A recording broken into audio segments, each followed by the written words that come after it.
102,8 Serangga WFM Tegar Benar. Balik lagi bareng aku Jana di Samara Sastra Malam di Udara. Nah, Ihsan Skuter Rindu Sahabat, pas banget nih lagunya.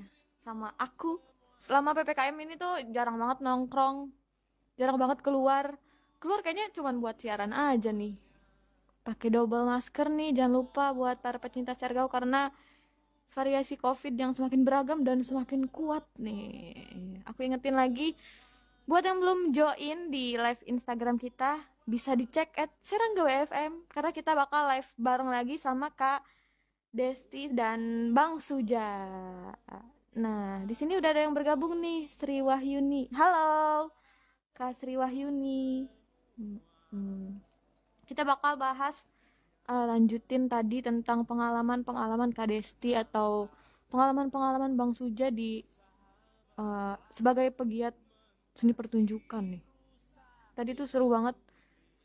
Udah ternyata seni tuh banyak ya, nggak cuman seni pertunjukan tuh nggak cuman teater, ada tari, ada seni musik, dan itu nggak semuanya di apa ya namanya, nggak semuanya itu dilakukan gitu. Jadi per orang tuh fokus ke dalam satu sub sub gitu. Nah, ini ada Bang Sujan ya, ini langsung diajak bergabung aja nih, tersambung nih sama Bang Suja. Semoga jaringan bagus. Nah, bisa disapa nih Bang Suja. Para pecinta Sergal, halo.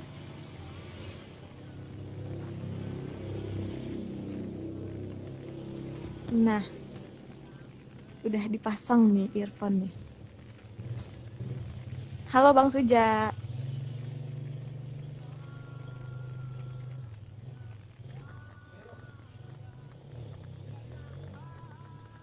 Nah, mungkin delay nih para pecinta Sergal.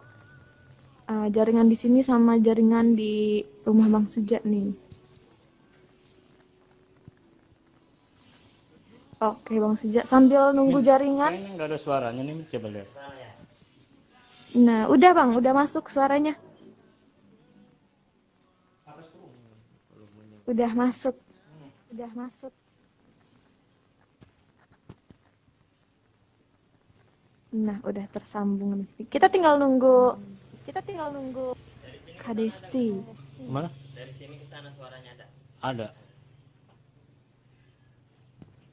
Halo Bang, udah tersambung? Alhamdulillah sudah Alhamdulillah. kedengeran suara Jana. Tinggal kita nunggu Desti ya. Iya, tinggal nunggu Kak Desti nih.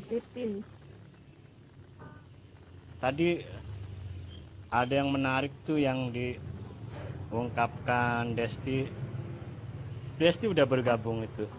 Iya, ini dalam proses. Semoga bisa langsung Bahwa dia bergabung. lebih menyukai tari gitu ya. Eh, sebagai seni pertunjukan pilihan pribadinya. Nah, Kalau iya. dunia tari kontemporer yang saya sukai dari luar negeri contohnya adalah Vina Baus ya.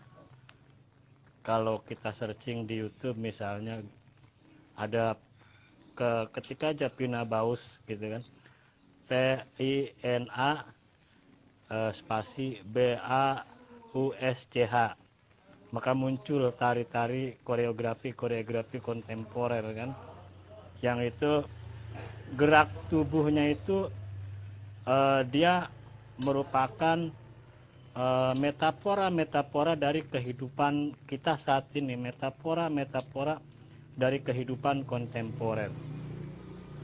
Ini mungkin Desti tahu gitu kan, kita bisa ngobrol nanti tentang karena tadi Desti bilang dia lebih condong ke seni tari gitu kan. Maka pilihan saya kalau bicara tentang seni tubuh, seni tari, ya tadi Pina Bausch gitu kan. Di YouTube banyak gitu, kita bisa lihat, kita bisa tonton. Dan unik sekali itu gerakan tubuhnya. Nanti kita bisa bincangkan kan. Tapi pada intinya malam ini saya ingin berbicara dalam konteks penggabungan antara sastra dan seni pertunjukan yang kalau kita kolaborasi itu kan menjadi menarik. Dulu misalnya para dramawan Yunani itu kan juga para penyair, para pujangga ya. Mereka menuliskan dramanya itu dengan bahasa-bahasa yang puitis. Bahkan prolog-prolognya misalnya puisi. Kita contohkan misalnya kayak dramawan Aeschylus, dramawan Sophocles, Euripides, dan lain sebagainya. Itu kan pada dasarnya mereka adalah penyair. Mereka menulis naskah drama, mereka menulis drama. Dan dramanya itu kemudian dipentaskan di amfiteater dulu tuh di Yunani itu kan. Ketika masih bentuk naskah drama itu adalah karya sastra. Tapi ketika sudah dipentaskan itu menjadi teater, menjadi seni pertunjukan. Artinya dulu sastra dan seni pertunjukan itu kalau yang saya pahami itu yang sebuah karya kesenian, karya kebudayaan yang tidak terpisahkan. Dalam kasus ini tentu saja saya mencontohkannya era Yunani ya, Yunani klasik gitu kan. Yang kedua, di Banten ini kan juga kita ini kan hidup di Banten. Saya berkesenian di Banten, bukan berkesenian ya. Saya mengikuti geliat kerja-kerja kesenian dengan teman-teman, nimbrung dengan teman-teman. Sekarang ini kan saya di Banten, walaupun sebelumnya memang saya lebih banyak menghabiskan kegiatannya di Jakarta. Sebelum tahun 2008 saya hijrah, menetap pulang kampung, kembali ke tanah kelahirannya itu di Banten.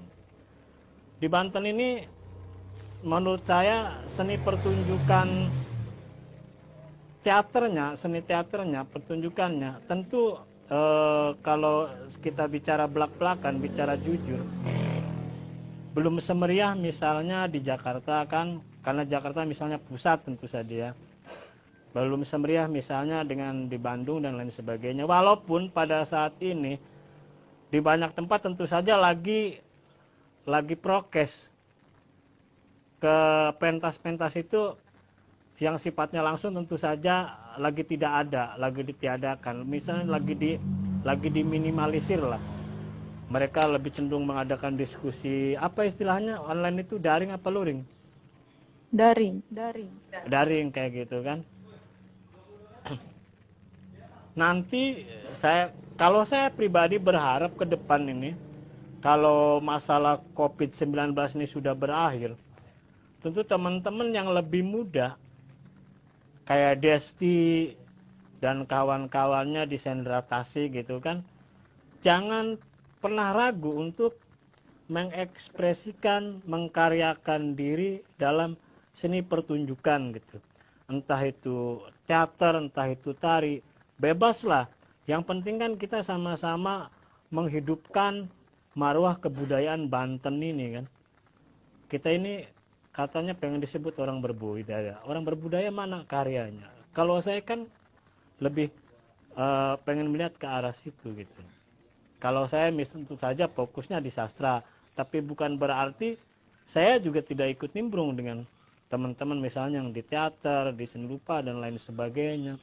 Sebatas pergaulan saja bagi saya. Karena pada akhirnya fokusnya tetap di sastra. Yang mestinya kayak seni pertunjukan dan lain sebagainya itu ya, contohnya ya harus dimulai dari Desti misalnya kan. Bagaimana sih tari tradisi yang diadaptasikan dengan isu-isu kontemporer itu kan menjadi menarik sekali.